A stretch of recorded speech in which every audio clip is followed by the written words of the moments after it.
Ale tukyagenda maaso ne program Sumula Machago olunaku olwaleero okubanga ate otwegaseeko yena gy'osinzira okubanga ate otulaba. Kano nno kaba kanyumiro ka byamizannyo aba sports bagenze kwebaka. Teri kuwummuza. Ogenda kikubalungu. Mumwa short. Tateka mbitu ya Muzaffaru. Kale akati ebyemizannyo betulinawo twagala okuyozayoza tiimu ya Uganda ey'abakyala eya handball eya Uganda Police Handball Team. Babadde balina empaka ze bagenza okukiikamu bazita Eastern Central Championship era nga tiimu ezo zeetabiddwamu tiimu eziwera era nga tiimu ya Uganda yagenza okuvaayo ng'ewangudde. Kakati mu mizannyo gye twazannye tiimu ya Uganda yasobodde okubeera nga ateetebwa ggoolo ezisukka mu 135 ate neetebwa ggoolo 8 zokka.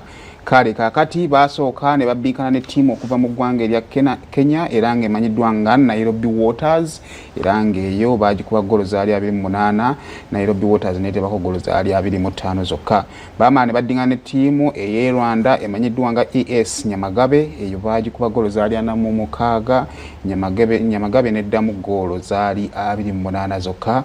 Then baasimbye ne ttiimu emanyiddwa nga University of Kigali ye baakubye ggoolo 61 yo neeteba ggoolo 27. Kale twagala okubayozaayoza bannaffe aba ttiimu ya Uganda ate okutwitingiza Christmas n'essanyu erifaanaganako litya bwe lityo. Kale naye ndowooza n'ebipiira gya China nakyo kikyagenda mu maaso. Ttiimu ya Uganda ekyagenda mu maaso kubanga ezannye gyatandise tegenda mu maaso. Sikola sports omufu. Nati sinabyeko president wa CAF nga ajja mu Uganda okubanga atalambula ebisaawe. Ekisaawe kye kimu kye balambudde kye kigenda okubeera nga ate kikozesebwa ne mu Africa Cup jukira tulinayo pamoja. Yes. Wadenga n'ebizimbe wakyagenda maaso kubanga kizimbe madengeza kubeera nga ate followinga wa TikTok account eraga engeri ekisaawe kye Hoima gye kitambulamu ng'omulimu si mubi. So abaali balina fears nti bannange tebatuggyako omukisa gw'okukyaza. I think by next year nga mu June ebifana bijja kuba byogedde okubanga bikola ki bikyukamu. Kale tugenda ate kuvaawo awo tweyongereyo tugendeko ate ebungereza abantu gye basinga okubanga bakola ki bategeera. Kakati omuzannyi amanyiddwa nga Rashford emabega kaawo yavaayo ng'ayogerako ne bannamawulire n'akola statement eyeewuunyisa buli omu. Of course omuzannyi yenna omulimu gwe yandyagadde bwe budde okubeera ku ttiimu nga appearinga naye kirabika nga Rashford yabadde alina emipiira mingi gy'atambudde nga takola ki tazannya. Kaaka kino kye kyabagula bannamawulire okumubuuza nti weerabawa mu bulamu bw'obulabawa mu Manchester United ko Rashford nti ssaawa zino bwe neetunulamu ndaba nga neeteeseteese okubeera nga ate neeyongerayo ngamba goodbye. Ekyo nno kyatandika okutanula debates ez'enjawulo basiniya ab'enjawulo ne bavayo ne bakyogerako.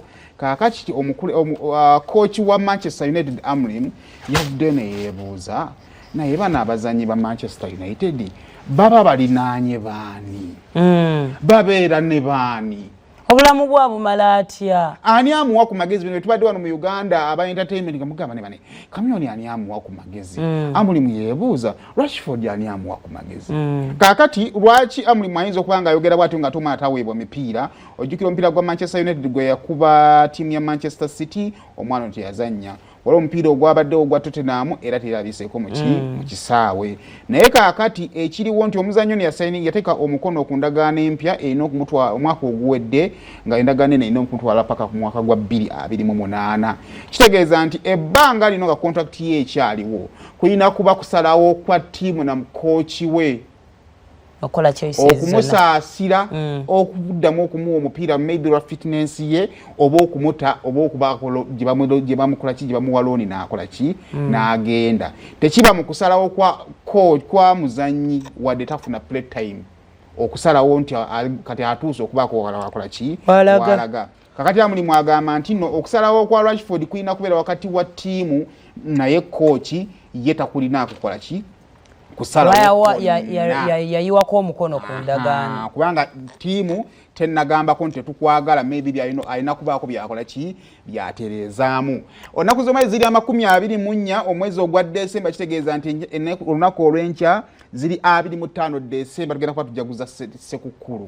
Manchester United yataddewo likodi empya oluvannyuma lw'emyaka 439. Omwaka gwa 1986 Manchester United yagenda okulya Sekukulu ng'ekutte ekifo kya 15 ku table mu season eyo yali esambibwa. Manchester United ezzeemu n'emanya likodi eyo bweridde Sekukulu nga ya 13 ku table. Yeesatuddeko bibiri mu maaso. Guno gwe mulundi oguzzeeko oluvannyuma lw'emyaka 39 Manchester United okulya Sekukulu ng'ekolera ddala bulungi. Bulungi. Kaakati Manchester United mulinayo emipiira ebiri omwaka guno okubanga guggwako. Kati esito obadde okola yaki? Bwino mwina ku Manchester. Simon anyine bwino. Yego Simon anyine bwino. Muyuweyo. Kaakati Manchester United mubuzayo emipiira ebiri okubeera nga season eno eggalawo. Mugenda kubanga ku Boxing Day nga mwakamala okuva mu nkoko, mugenda kubanga musamba timu ya Wolves. Ate enaku z'omwezi 30 December mugenda kubanga musamba Newcastle. Kati ekibuuzo obubonero munaasobola okujjawo obubonero 6 oba naasobola okubanga bubaseetulako maybe mugendeko mu top 10 oba munaasigalawo. Ebyo by'emizannyo ebyo Man City kyekikopo kya exactly. Kale ebyo nno bye by'emizannyo bye tulinawo tugenda kubanga ate twetoolamu katono nnyo tukomawo n'ebirala bingi nnyo tulina entambuza y'ebiramu tulina birthday tulina akaama tulina n'otambula.